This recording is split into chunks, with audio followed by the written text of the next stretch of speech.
चलिए, मैं दिवाकर कुमार, आपके आर्या बायोलॉजी क्लासेस भागलपुर से। मैं भागलपुर में नहीं हूँ, लेकिन भागलपुर का ही क्लास है। तो मैं आपको फेस नहीं दिखाऊंगा, क्योंकि इसमें बहुत ज़्यादा MB कंज्यूम होता है और MB खर्च होने के कारण जो है अपलोड होने में बहुत दिक्कतें होती हैं यहाँ पर। तो इसके चलते कभी कभी मैं आपको जो है फेस दिखाऊंगा, आपसे बात करूंगा। लेकिन अभी चले हम लोग पढ़ाई की ओर। तो आपका इस चैप्टर में हिंदी माध्यम के बच्चों के लिए जो नेक्स्ट वीडियो है वो प्लांट ब्रीडिंग है, और ये बहुत सारे और तकनीक बताएंगे। ब्रीडिंग करने के बाद और कौन कौन तकनीक है जिससे कि नए नए पौधों को हम लोग नए नए किस्म का पौधा को उत्पन्न कर सकते हैं। तो यहाँ पर प्लांट ब्रीडिंग है, जिसका कि आप हिंदी जानते हो क्या होता है, पादप प्रजनन। प्लांट ब्रीडिंग जिसका क्या हिंदी होता है, पादप प्रजनन। तो आपको एक चैप्टर है जो कि सेक्सुअल रिप्रोडक्शन इन प्लांट, यानी लैंगिक जनन इन पादप, यानी पादप में लैंगिक जनन कैसे होता है वो तो आप जानते हो, क्योंकि यह चैप्टर आपको पढ़ना है शुरू में ही। और यहाँ पर है पादप प्रजनन। लैंगिक प्रजनन और पादप प्रजनन में क्या अंतर है तो ये आप खुद कर लोगे, लेकिन फिर भी मैं आपको बता रहा हूँ कि लैंगिक जनन जो होता है नेचुरली होता है, प्राकृतिक रूप से खुद ब खुद होता है। एक नर और मादा को मिलने से उसको लैंगिक जनन कहते हैं, पौधों में होता है। लेकिन यहाँ पादप प्रजनन हम लोग कहना चाहते हैं यह कि आप जानते हो कि हम लोग खेती कैसे करते हैं। जैसे गांव में पहले क्या खेती होता था कि धान जैसे हुआ तो धान जो है जब उपज हुआ तो उस धान में से कुछ हिस्सा अगले साल के लिए रख दिया जाता है बीज के रूप में। फिर उसको अगले साल जो है ना उसी बीज को रोपा जाता है, और अगले साल फिर उसको रोप कर पैदा करके जो है उस पैदावार में से कुछ धान फिर नेक्स्ट जनरेशन के लिए रख लिया जाता है। तो आप कह सकते हो कि ऐसे करके जो है पीढ़ी दर पीढ़ी चलते जाएगा, और जो खेती किया गया है उसी में से कुछ जो है बीज के रूप में रखा जाता है। तो ऐसे में क्या होता है, इसको पारंपरिक खेती कहते हैं, जो नया तरीका नहीं है, बिल्कुल सामान्य तरीका है। तो पारंपरिक तरीका में होता क्या है कि आपका उपज धीरे धीरे कम हो जाता है। तो अब जनसंख्या हम लोग का क्या है, पूरा विश्व का बढ़ रहा है। आप पारंपरिक खेती से आपको क्या होगा, खाद का आपूर्ति नहीं हो सकता है। बस ये चीज़ का आपको नोट करेंगे कि पारंपरिक खेती से बढ़ते हुए जनसंख्या का खाद आपूर्ति नहीं हो सकता है। तो हम लोग क्या करते हैं कि पादप प्रजनन कराते हैं। पादप प्रजनन में क्या हुआ, जैसे एक पौधा है उन्नत किस्म का, दूसरा पौधा है उन्नत किस्म का, इस दोनों को क्रॉस करके एक नया पौधा का उत्पन्न करते हैं। कैसे भाई, इस दोनों में क्रॉस करेंगे तो फिर इस दोनों क्रॉस करके ये पौधा बनेगा, इसमें जो बीज बनेगा इसी बीज को हम क्या करेंगे, खेतों में रोपेंगे। तो यह जो बीज है इसमें क्या होना चाहिए, एक नया गुण, जो वांछित गुण होना चाहिए, जो मेरी इच्छा है कि इसमें उपज ज़्यादा हो, या फिर ये बीमारी से ग्रस्त जल्दी ना हो, ठीक है, या कीटों का खुद रक्षा कर सकते हैं, यानी कीट इस पर भक्षण ना कर सकता हो। क्योंकि जानते हो डिफरेंट टाइप का जो विभिन्न प्रकार का कीट है आपके इर्द गिर्द, वह कीट क्या करता है, जो है जो फसल है उसको, पत्ती को, उसका पुष्प को, उसका जो है टहनी को कह सकते हो खा जाता है। तो ऐसे में उत्पादन क्षमता क्या हो जाएगा, कुछ कम हो जाएगा। तो यही यहाँ पर पादप प्रजनन का मतलब क्या है कि पादपों का आनुवांशिकता को परिवर्तित व उन्नत करने की कला या विज्ञान को पादप प्रजनन कहते हैं। आनुवांशिकता का मतलब क्या है, जैसे मैंने अभी आपको बताया था 2 प्लांट, मैंने माना कि 2 प्लांट है, यहाँ पर 2 प्लांट, ये प्लांट मानिए, इस दोनों को क्रॉस किए तो हो सकता है इसमें आनुवांशिक परिवर्तन हो, इसका आनुवांशिक गुण या इसका आनुवांशिक गुण या दोनों का गुण जाए, तो नए में क्या हुआ, आनुवांशिक परिवर्तन हुआ। ये प्राकृतिक रूप से भी हो सकता है और हम लोग कृत्रिम विधि के द्वारा भी कर सकते हैं। कैसे, तो आगे देखेंगे। यानी कि नए फसल में आनुवांशिकता को आपने क्या किया, परिवर्तित किया, उन्नत किस्म का जो है ना पादप को या फसल को पैदा किया, इसी को हम लोग क्या कहते हैं, पादप प्रजनन कहते हैं। पादप प्रजनन का मुख्य उद्देश्य क्या है, मुख्य उद्देश्य जो है ना इसका यही रहता है कि हम वांछित गुणों का समावेश करें, किसमें, नई किस्म में, उसमें विकास करना, वही हुआ समावेश करना। जैसे अधिक उत्पादन हो जाए, कीटों का प्रतिरोधक हो, बहुत सारे रोगों का प्रतिरोधक हो, तो खुद ब खुद क्या हो जाएगा, इस फसल में उत्पादन की क्षमता बढ़ जाएगा। चलिए आगे। एक बात है कि ग्रीन रिवॉल्यूशन जो आप जानते हैं, हरित क्रांति, हरित क्रांति का मतलब क्या हुआ कि ज़्यादा से ज़्यादा फसल का पैदावार हो। चूँकि आपको मैं एक छोटा सा कहानी बताता हूँ, नॉर्मन बोरलॉग का नाम सुना होगा आपने, उनको हरित क्रांति का जनक कहा जाता है, और मैं यह जो है पॉइंट आगे भी बताऊंगा। कहता है कि अगर पादप प्रजनन किया जाता है तो नए किस्म का पौधा उत्पन्न होता है, फसल उत्पन्न होता है, तो अधिक से अधिक क्या होगा, इसमें फसल उत्पन्न होगा, तो इसका मतलब है हरित क्रांति में यह सहयोग देगा। तो कहता यहाँ है कि हरित क्रांति का मतलब क्या हुआ, ज़्यादा से ज़्यादा फसल का पैदावार। तो कहता है कि ज़्यादा से ज़्यादा फसल का पैदावार करना हो तो क्या करना होगा, आपको पादप का प्रजनन पर यह निर्भर करता है। तो ये चीज़ आपको दिमाग में रखना चाहिए। कहता है परंपरागत जो है, पारंपरिक जो खेती किया जा रहा था और उसमें पादप प्रजनन भी किया जा रहा था। लगभग पादप प्रजनन हम लोग करना सीख लिए हैं कि दो पौधों के बीच में क्रॉस करवाना, दो पौधों के बीच में प्रजनन करवाना, ये हम लोग 9 से 11,000 वर्षों से कर रहे हैं। लेकिन ये पारंपरिक है, इसमें ज़्यादा जो है, जो नई नस्ल का जो पौधा उत्पन्न होता है ना, वह बहुत ही ज़्यादा उत्पादन नहीं कर पाता है। तो हम लोग क्या किए, एक नया प्रतिष्ठित पादप प्रजनन मतलब क्लासिकल प्लांट ब्रीडिंग करना सीखा। इसमें क्या हुआ कि नया नया चीज़ों का समावेश किया, नया नया टेक्निक का समावेश किया। कैसे भाई, आपको पता है ना कि शुद्ध वंश क्रम के बीच में संकरण, जैसे अगर कोई धान एक ही है, मान लिया कि धान का नाम जो है, आप बहुत कुछ, जैसे रत्ना जो है धान का जो है ना नाम है, तो रत्ना और रत्ना के बीच में ही क्या कराया मैंने, क्रॉस करवाया। रत्ना और रत्ना के बीच में ही मैंने क्या किया, रत्ना और रत्ना के बीच में क्रॉस करके किया, तो ये प्योर लाइन हुआ, शुद्ध वंशक्रम, दोनों एक ही। यह भी कर सकते हैं हम। चलिए, कृत्रिम चयन कर सकते हैं। कृत्रिम का मतलब प्राकृतिक नहीं, हम अपने आप से कृत्रिम कोई गुण उसमें डाल सकते हैं, चयन कर सकते हैं। आनुवांशिकी का सहारा ले सकते हैं, यानी जेनेटिक्स का। आणविक का सहारा ले सकते हैं, आणविक जीव विज्ञान का। टिश्यू कल्चर यानी उत्तक संवर्धन का। यह सब प्रयोग कर क्या करते हैं, हम नया किस्म का पौधा को जन्म दिला सकते हैं। हम जन्म नहीं दे सकते हैं, यानी पौधों के बीच। तो यह सब टेक्निक जो हुआ, यह पारंपरिक नहीं है। यह टेक्निक जो है आपका क्या है, आपका यह टेक्निक जो है क्लासिकल प्लांट ब्रीडिंग हुआ, यानी प्रतिष्ठित पादप प्रजनन। यानी प्रतिष्ठित का मतलब बहुत ज़्यादा हमने इसमें टेक्निक और तकनीक और विज्ञान का यूज किया, और आप इसमें कुछ ETC कर सकते हो, जोड़ सकते हो। ठीक है।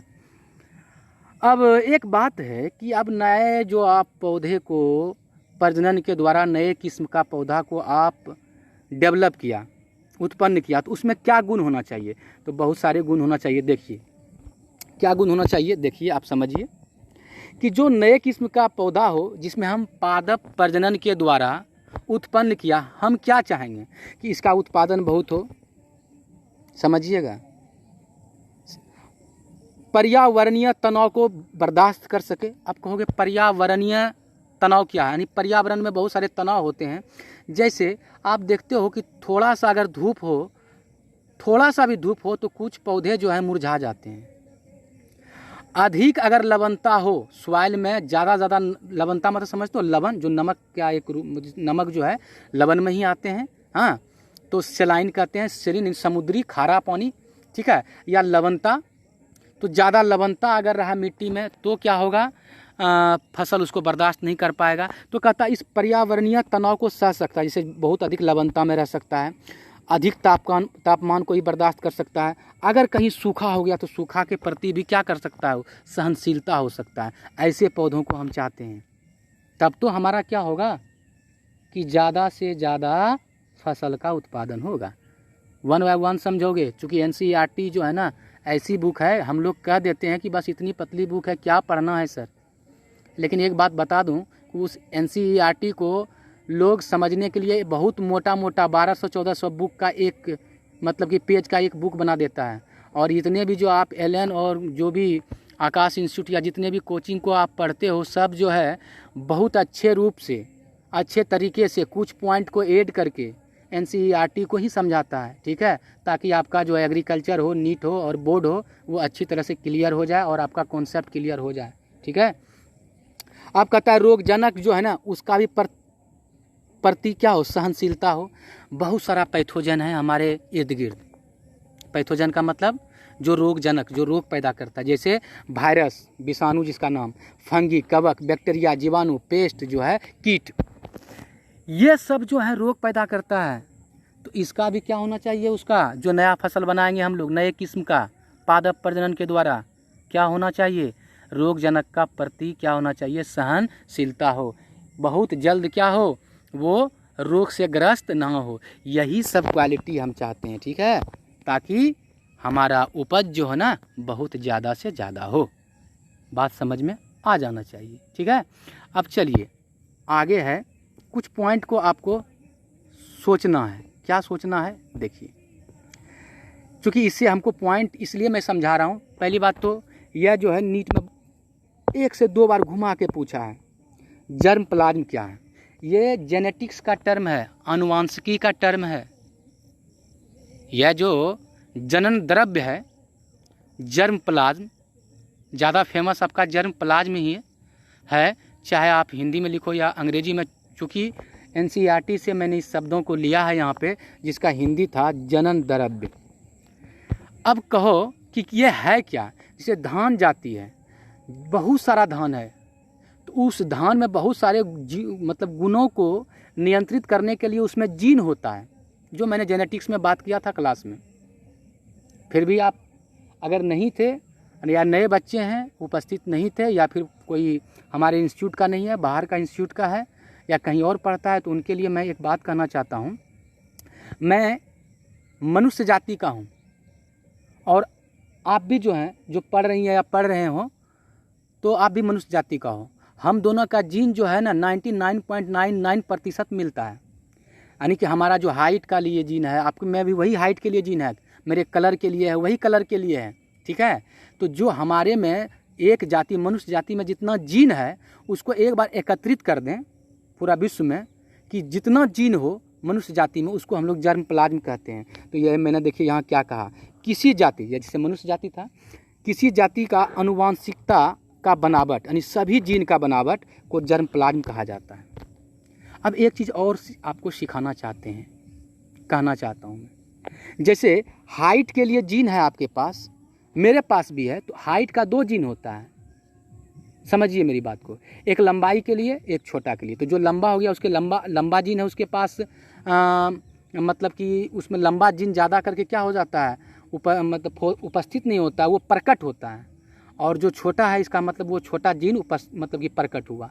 तो आप कह सकते हो जीन के भी रूप होते हैं, जिसको एलील कहते हैं। ये मैंने जेनेटिक्स में पढ़ाया था। तो आप एक बात अगर नहीं जानते हो कुछ, तो समझना, जीन जो है, अगर मैं कहीं एलील कह दूं, एलील हिंदी में वही होगा बाबू, जीन और एलील, ठीक है। ये आप दोनों लगभग एक ही समझना, बस समझना एलील क्या होता है, जीन का रूप होता है। अब आगे बढ़ते हैं, तो कहता है जब किसी पादप को आप क्रॉस करवाओगे, तो एक चीज़ दिमाग में रखना कि जर्म प्लाज्म को कलेक्शन करना, यानी जनन द्रव्य को संग्रहण करना, किसी फसल में पाए जाने वाले सभी जीनों, कट गया आपका, एक बार फिर से लेते हैं।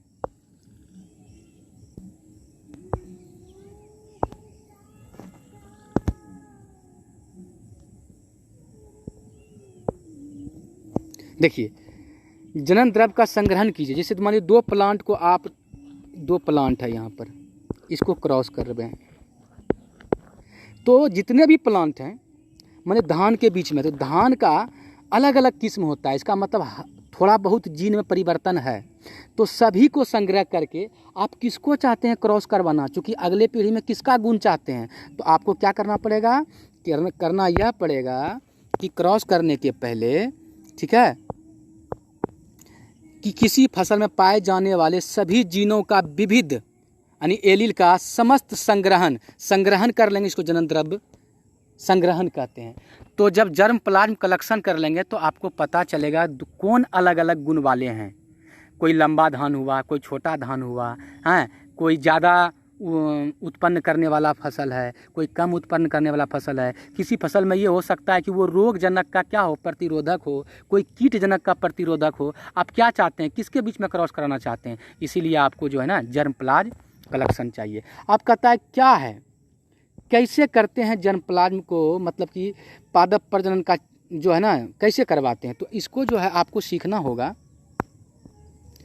कि स्टेप ऑफ प्लांट ब्रीडिंग, पादप प्रजनन का संग्रहण, ठीक है।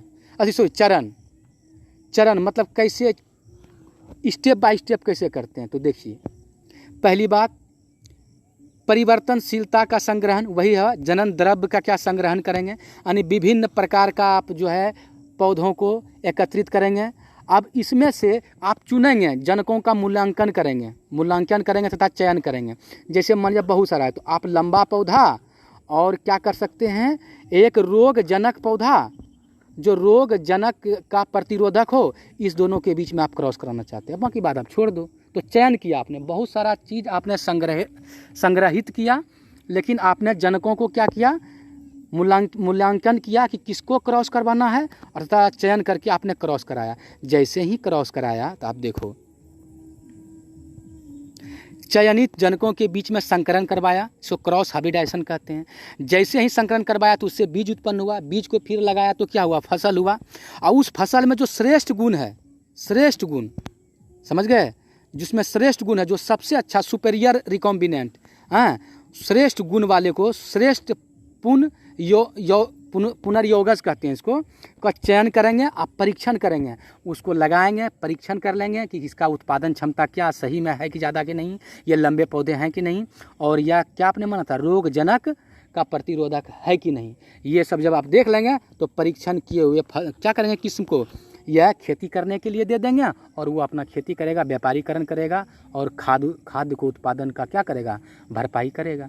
और जो बचा पौधा उसको वापस फिर कहाँ, जनन जो है क्या, जनन द्रव्य संग्रहण में भेज देंगे, यानी जब ज़रूरत होगा तो फिर जनन द्रव्य संग्रहण में कर लेंगे उसको ज़रूरत पड़ने पर। तो यही स्टेप है, ठीक है। तो अब देखिए कुछ बातों को आपको ध्यान रखना होगा। कैसे, ध्यान दीजिएगा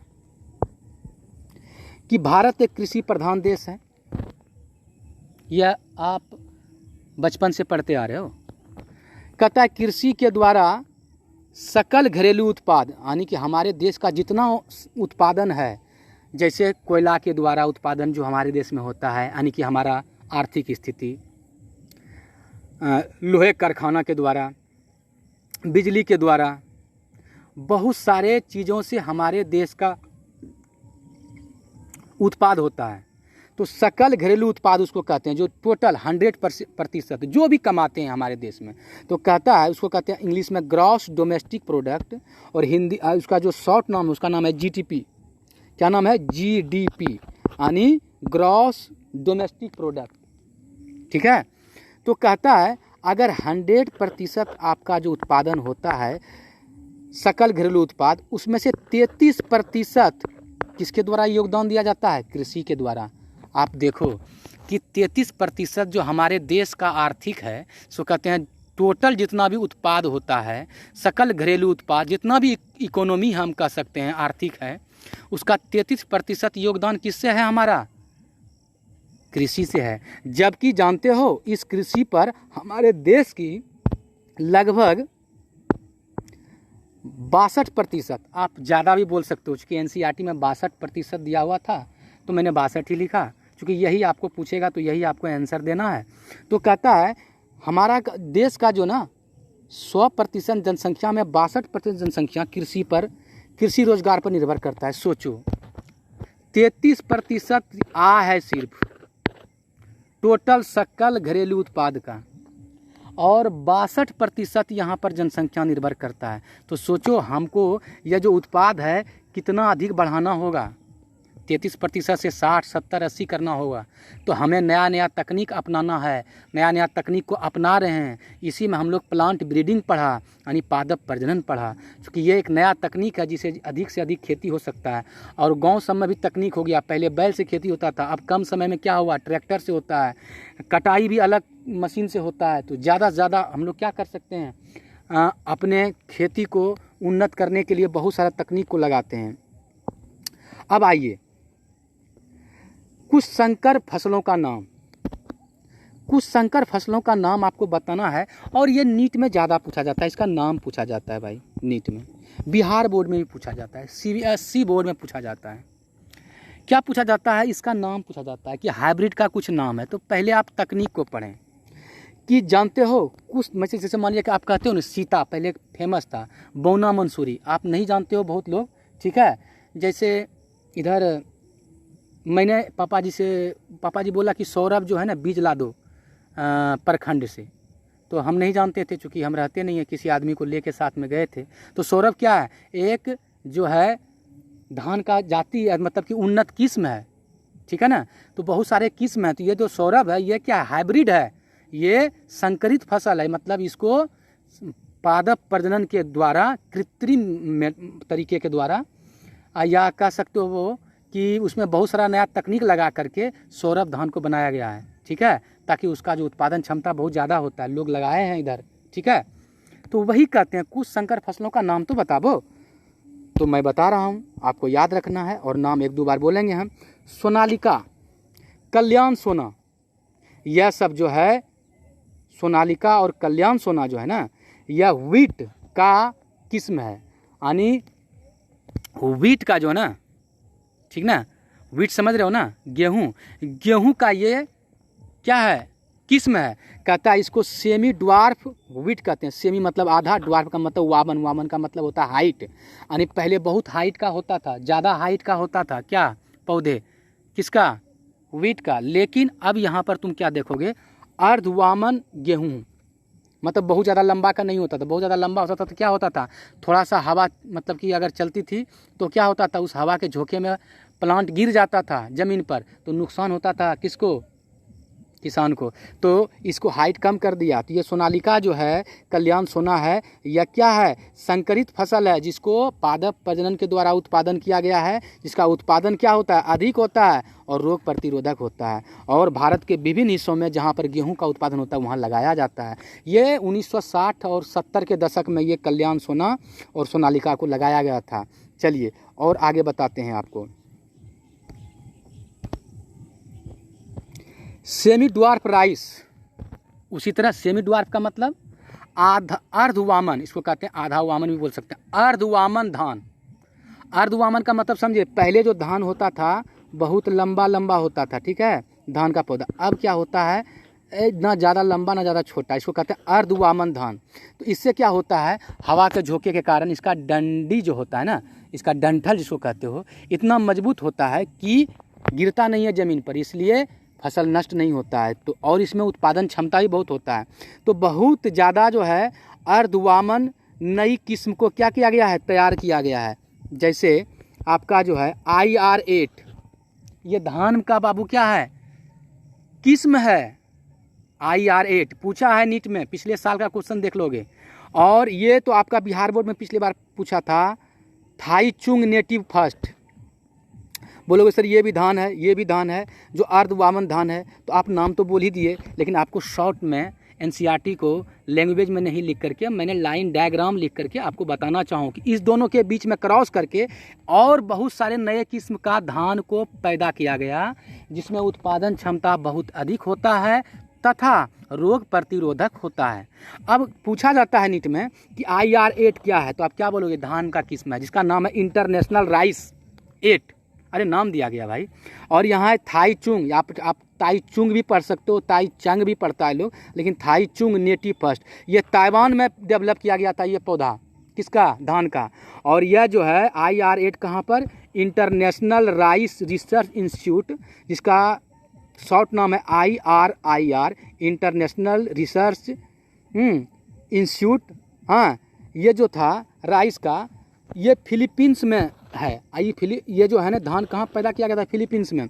एक कहाँ पैदा किया? ताइवान में। इस दोनों को क्रॉस करने के बाद तुम देखोगे कि बहुत सारे अर्धवामन धान को पैदा किया गया, बहुत सारा वेराइटी।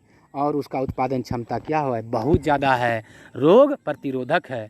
तो ये सब पूछा जाता है बीच से एनसीईआरटी में। आप इस चैप्टर को हल्के में मत लेना, ये पूरा यूनिट से कम 5 से 7 क्वेश्चन रहता है नीट में, बिहार बोर्ड में भी रहता है इवन लगभग 12 से 13%, यानी कि 70 में आपको जो है ना कम से कम जो है 10 नंबर से ऊपर पूछा जाता है, 15, 16, 17, कभी कभी तो 13 पूछता है, यानी 12-13 एवरेज है, समझ लो।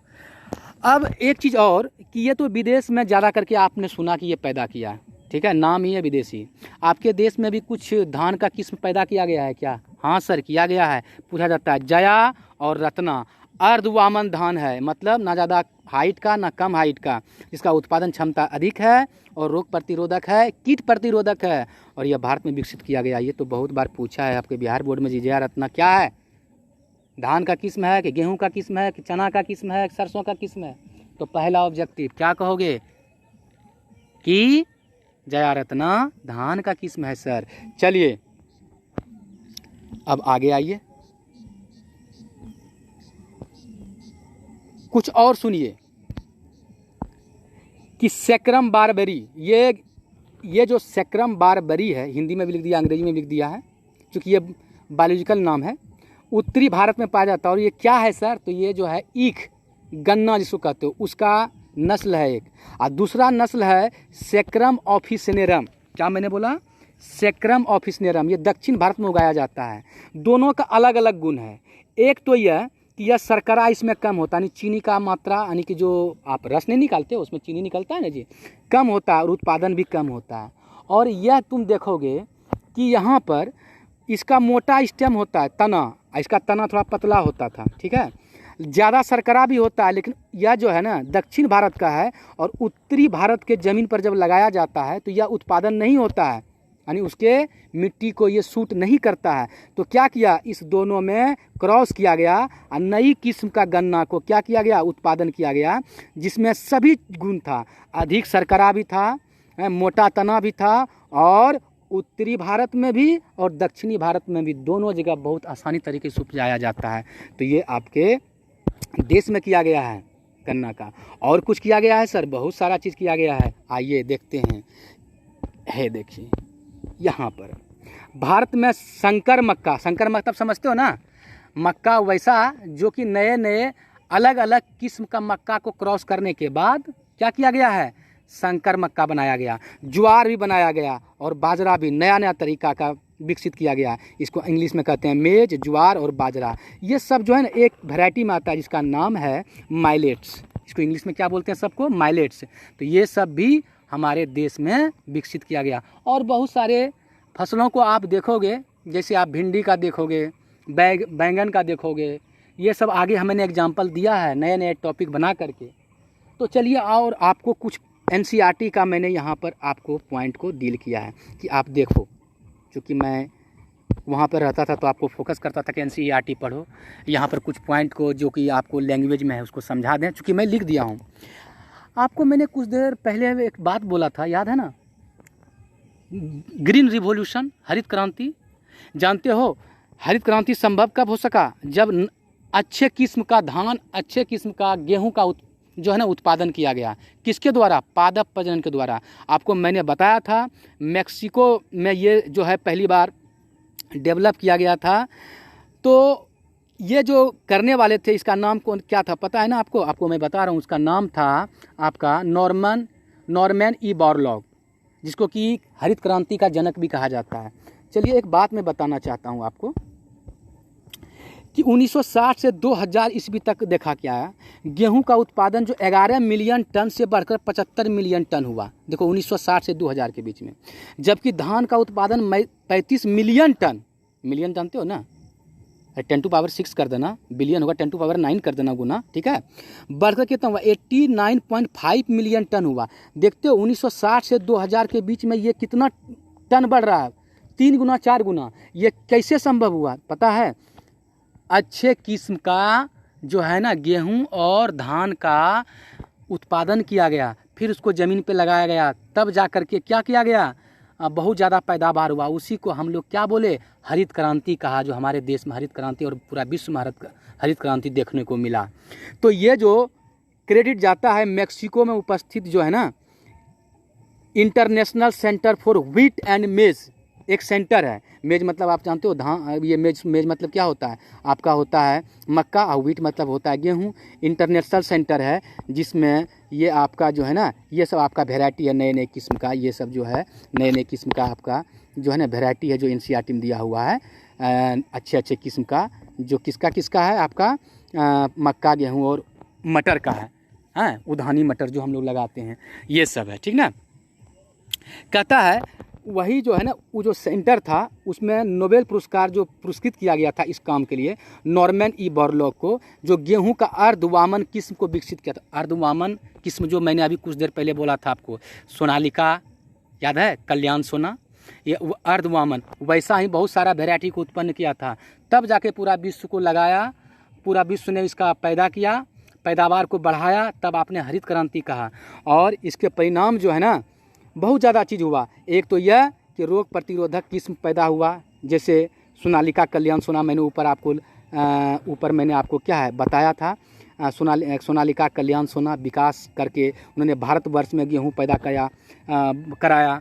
उन्होंने जो ये सब जो करी, इससे जो क्या हुआ आपको है ना कि हरित क्रांति हुआ, बहुत ज़्यादा, यानी अब जनसंख्या को बहुत ज़्यादा, जो बढ़ती जनसंख्या था उसको खाद्य आपूर्ति होने लगा।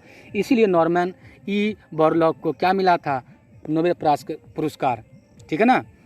तो और आप जो कहोगे सर और उसमें कुछ पढ़ाएंगे, तो बहुत चीज़ मैंने आपको वहाँ पे पढ़ा दिया सर, सब पढ़ा दिया। देखते हो थाईचुंग नेटिव फर्स्ट और IR8 जो धान का किस्म था, ठीक ना, उसको क्रॉस करके बहुत सारा अर्धवामन धान पैदा किया गया और भारत में आपका जया और रत्ना को उत्पन्न किया गया, ठीक है। बहुत सब पढ़ा दिए मैंने, बस सिर्फ वो डेटा जो था ना 1960 से 2000 तक, उसको समझाने के लिए मैंने ये पेज को लिया। चलिए कुछ और मैं बता रहा हूँ, सैक्रम बारबेरी, चलिए ये मैं आपको, देखिए आपको एनसीईआरटी में ऐसा दिया हुआ आप नहीं पढ़ पाओगे, इसलिए मैंने वहाँ पे क्या किया था, सैक्रम बारबेरी जो उत्तरी भारत का मूल है, ठीक है, इसका शर्करा अंश कम होता है, उत्पादन क्षमता कम होता है। दक्षिण भारत में पैदा होने वाला जो गन्ना है, जो उष्णकटिबंधीय गन्ना कहलाता है, इसका सैक्रम ऑफिसनेरम है, इसका तना मोटा होता है, शर्करा अंश अधिक होता है, लेकिन यह उत्तरी अमेरिका में ठीक से पनप नहीं पाया, इसलिए दोनों को क्रॉस करके नया गन्ना का जो है ना जाति नहीं मतलब क्या कह सकते हो, ब्रीड, जिसको नस्ल को उत्पन्न किया गया और उसको हर जगह क्षेत्र में उत्पादन कर सकते हैं। देखा और कहा हमारे देश में, भारत में संकर मक्का, ज्वार, बाजरा, जो मैंने ऊपर में सब पॉइंट वाइज लिखाया है बाबू, जो है बहुत ज़्यादा डेवलप किया गया है, जिसमें क्या गुण है, अधिक पैदावार और जल के अभाव में भी वो ना उत्पादन हो जाएगा। सोचो मक्का जो है, ज्वार जो है, बिना अभी के सीजन में होता है बाबू, बिना ज़्यादा पानी का वो ग्रो ही नहीं करता, या मशीन से दो या फिर नदी से दो, लेकिन देखो कम पानी भी उसमें रहेगा तो उत्पादन हो जाएगा। तो कैसा विकास करके यह सब किसके कारण हुआ, संकर प्रजनन के परिणाम स्वरूप हुआ। संकर प्रजनन मतलब वही दो पौधों को क्रॉस करके नया। अब इसमें एक चीज़ और मैं बताना चाहूँगा कि इसमें जेनेटिक्स कैसे इन्वॉल्व होता है, तो यह बात हम लोग जो है नेक्स्ट टॉपिक में कुछ छेड़छाड़ करेंगे और समझेंगे कि इसमें नया कृत्रिम तरीके क्या लगाते हैं, जैसे कैसे लगा सकते हैं कि जो है दो पौधों के बीच में नया पौधा जो है डेवलप करने के लिए, जैसे दो पौधों के बीच में क्रॉस करते हैं तो उसका फूल के बीच में नर और मादा क्रॉस किया तो नया किस्म का पौधा बना। लेकिन उसमें जो है हम अपना जेनेटिक्स यानी कि साइंस और या मोलिकुलर बायोलॉजी या फिर बहुत सारा तकनीक है, कैसे यूज कर सकते हैं, तो इसको हम लोग नेक्स्ट वीडियो में हम लोग डिस्कस करेंगे। तब तक आप पढ़ें। बच्चे परेशान होते हैं कि रोज़ वीडियो नहीं डाल पाते हैं, थोड़ा सा अभी मैं आपको अगर वीडियो दिखाऊं तो आप परेशान हो जाओगे। थोड़ा सा मैं दिखाई देता हूं कि मैं कहां पर वीडियो बना रहा हूं, थोड़ा सा एक जरा सा, चलिए थोड़ा सा मैं दिखा दूं। हैं देखो कहां पे वीडियो बना रहा हूं, देखो सूरज ढल चुका है, अंधेरा हो चुका है और मैं अड्डे पे बैठा हूँ। इधर फसल है, नीचे फसल है, ठीक है, और ज़्यादा आपको परेशान नहीं करूँगा। सोचेंगे कि सर आप कैसे क्या करते हैं, आप हमको बताते रहते हैं। तो देखिए एक्चुअली यहाँ पर दिमाग भी स्थिर नहीं रह पाता है, क्योंकि लोग दूर से देखते हैं हमको और आते जाते क्या कर रहा है वो, मतलब कि। और सबसे बड़ी बात है कि लोग दूर से देखते हैं और अंधेरा भी हो गया है कि ऐसे बैठे हुए हैं। क्योंकि शाम को मैं आया था तो एक बार जब मैंने वीडियो बनाया तो हुआ क्या कि थोड़ा सा किसी कारणवश जो है ना, ये आपका जो कान में जो लगा हुआ है ब्लूटूथ वो लॉस कर गया, तो फिर से बनाना पड़ गया। तो चलिए कोई बात नहीं है, मैं आपको इसलिए बता रहा हूँ कि आप भी मेहनत करें, और आपके लिए मैं मेहनत करता हूँ। काश मैं भागलपुर में होता तो और मेहनत कर पाता। और जो बच्चे हैं जिनको दिल से मेरा वीडियो अच्छा लगता है वो सब्सक्राइब करें, और लोगों को भी प्रेरित करें, शेयर करें वीडियो। और सच बात तो मैं यह कहूँगा कि जिसको अच्छा नहीं लगता है झूठ मूठ का लाइक नहीं करें। अगर आपको नहीं पढ़ना हो तो मत लाइक करें, कोई ज़रूरी नहीं है। हमको 4 बच्चा होगा, 4 ही बच्चा पढ़ेगा, वही ठीक है, ठीक ना। और झूठ मूठ ये लाइक करना, ये करना अच्छा लगता हो, क्योंकि मेहनत करता हूँ, तो आप भी थोड़ा सा हमको प्रोत्साहन को बढ़ाओ, लोगों के बीच जाओ, लोगों को कहो ये पढ़ो, और आप कमेंट को लिखें और बतावें कि कुछ कमी रह गया हो, क्योंकि हो सकता है कि थोड़ा सा मैं अभी आप फास्ट बोल रहा हूँ। तो चलिए तब तक के लिए मैं आपसे विदा लेता हूँ और आप पढ़ेंगे। चलिए, कैमरा को ऑफ कर दिया। Okay, thank you.